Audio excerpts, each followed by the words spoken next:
Hey everyone, it's Neptorka here. I've really wanted to do a tier list for stories in all of the different gacha games that I play. However, recently there's been quite a kerfuffle, let's say, over the 2.5 storyline of Phrolova. So, in the interest of not weighing down that video explaining my position on this 2.5 story for Phrolova, I'm gonna do it here. Phrolova's quest was not that great. Or I should say the 2.5 storyline was not that great. I was falling asleep towards the end of it, and when I finished, I was like, well, is that it? And I was trying to figure out why everyone was so obsessed with it. So I did sit on it for a while. I said I would sit, think about it, watch other people. And as I started to watch other people, I was like, okay, I can understand why this is better, or this is a good story. And then when I went back and watched my own playthrough of it, now they're wrong. This is terrible. So I want to go over a couple of good points that I saw in it, and then point out the really glaring bad points that I saw in Phrolova's quest storyline. So I think the biggest, most impressive part of the entire story was its presentation. Kuro has been getting better and better at their presentation of their stories. Cartethia's story in 2.2 was the peak until this point in terms of presentation, and with this one 2.5, I would say they came close to matching it. It was really good. The story pacing was fantastic, the music was unbelievable, and the cinematic effects, choosing the angles of people entering or exiting, where do we have the camera when we're talking to someone, or if we're showing a cutscene or so forth. They did such a good job with that, and that's what made a lot of the 2.5 story really good. That was the best part of it.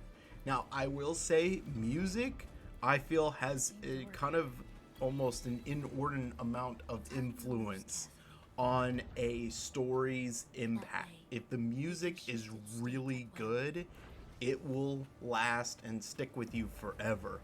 And I gotta say, even though I wasn't very happy with the 2.5 story, dang, that music that's at the very end, it stuck with me for a while. Like, I kept thinking about it, and I was like, dang it.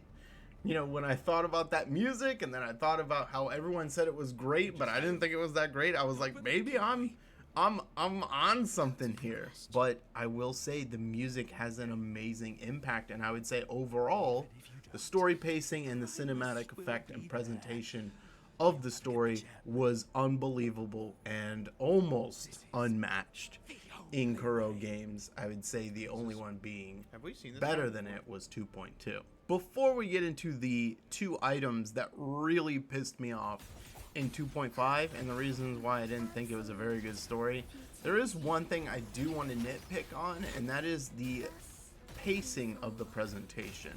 Now, this may not bother a lot of people, but it drove me nuts. When I'm sitting there and I'm trying to go through the story, and you kind of get to a point and it's like, oh, cinematic, she walks up, it takes away your mouse and it takes away control from you, and you're like, okay, story segment coming up, and then it's like short, and then it's finished and you're like, oh, okay, false alarm, and you walk through a doorway and it's back again. And they did that so many times, it felt like I was just being jerked.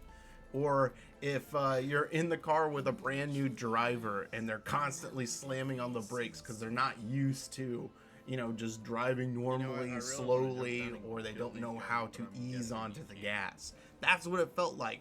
You'd start something, and then there'd be a break, and you'd walk through a doorway, and then it would go again. And then it would be short, another break, I'd turn the corner, and it would go again. And at one point, I was like, are you kidding me? Just sit me down for a little bit and give me some more, and then give me through a section of like doing gameplay. Now, I'm not talking about like basically like going on the rail surfing or whatever. Like, that's great and stuff like that, I'm talking about literally there were segments in the story in which you would start dialogue, it would happen for just a few minutes, or not even a few minutes, it would last like 20 to 30 seconds, and then they would stop and they're like, okay, let's move on, and you would move ahead, and all you would do would like open a door and walk through the door, and then smack dab you're in another cinematic sequence or story sequence of sort.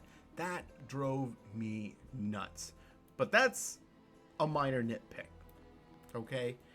The two big things that I would like to talk about with the story, and everyone's like, man, it's so deep, Phrolova, you know, she's got this, you know, this tragic backstory and so forth. Why should I care? I mean, the biggest problem with this story is I'm supposed to care about Phrolova, and I don't. Okay? Now, you have stories that come along, okay? Calcharo could have a story. I don't like Calcharo at all. But from the perspective of the Resonator, he's got no problem with Calcharo. So, yeah, it'll be a story that's kind of just okay. But Phrolova's like a terrorist. And I'm supposed to all of a sudden like bend over backwards and feel sorry for her and sympathize with her. Not happening. Rover considers Phrolova 100% a terrorist and a baddie. There is no way you are going to think or feel sympathy for Phrolova. And if you don't feel any sympathy for Phrolova, it's gonna fall on deaf ears when they start telling me this story about a bunch of random people in a town somewhere that has nothing to do with me, and try to make a sob story out of it. Because at the end of the day, you're like, wow, that's so sad, but she killed a bunch of people. Wow, I can't believe they did that. Oh, but she killed a bunch of people here too. Like, it always will go back to that. This character's a terrorist. There's no reason why I should give two shits about anything she does. And when there is absolutely no care in the world for the characters that you have created, you're not really gonna care much for their story. And that's part of the reason why I'm just not enthused with it. A lot of the plot points in reasons why I should care about Phrolova don't make any logical sense. And because of that, I don't care about Phrolova. Rover doesn't care about Phrolova. And when you don't care about the main character, you don't care about the story. The story ends up sucking. No matter, you can make it as beautiful as you want, but at the end of the day, they'll tell you that, you know, for a story to be good, you have to have well-written characters, and you don't have a well-written character. You just have a terrorist, and you're trying to tape on top of a story of sympathy for her. Sorry, not doing it for me. That brings me to my second point that really pisses me off. When the patch live stream dropped, and we knew that we were going to be getting Fenrico's kind of backstory and so forth, or not backstory, but we're going to be kind of wrapping up Fenrico.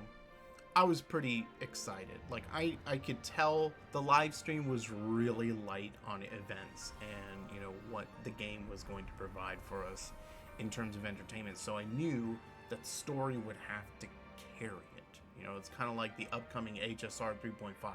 Like, the minute that live stream was over, I was like, man, this is one where the story is gonna have to carry it. We'll see. I was really hype for Fenrico. Super hype. And they did him dirty. They're like, we're not gonna do anything here. I love the whole corrupt religion type thing. The trope of the corrupt religion.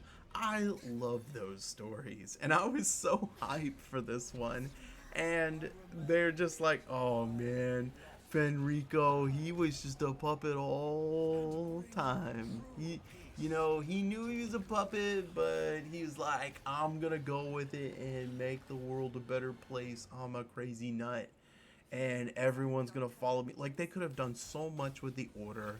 They could have had Carlotta come in. They could have had Cantarella come in.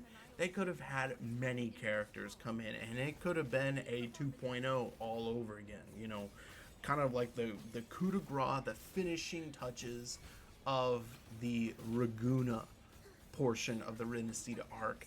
And they didn't. They were just like, we're just gonna leave her as a baddie for Phrolova and call it a day. And this is something that's bothered me. It bothered me about 2.2, but the past two, you know, or three story patches, actually since 2.0, it's been like, they've been like character story, not main stories.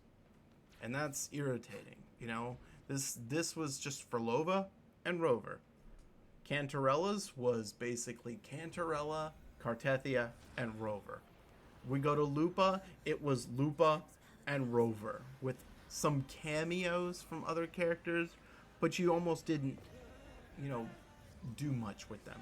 And then you look at something like 2.0, in which you had Zani, you had Carlotta, you had Rocia, you had Brandt, you had a lot going on.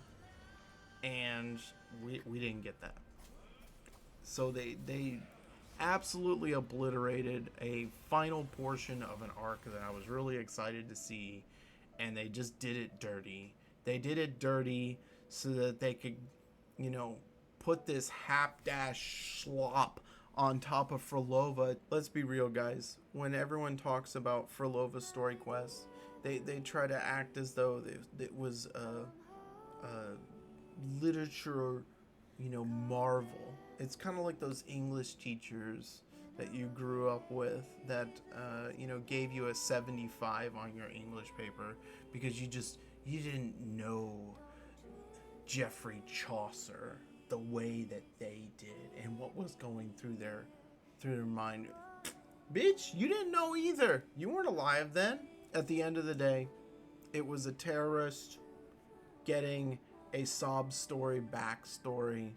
You just sit there and you're like, well, why should I care about any of these people? Anyways, hope you guys enjoyed. If you want to watch me on Twitch or Kick or YouTube, I'm on in the morning, 9 to 10, around there, Central Time. And be on the lookout for my tier list video that's going to be coming for gotcha stories in several different games. I'll catch you guys next time. Neptorka out. See you guys.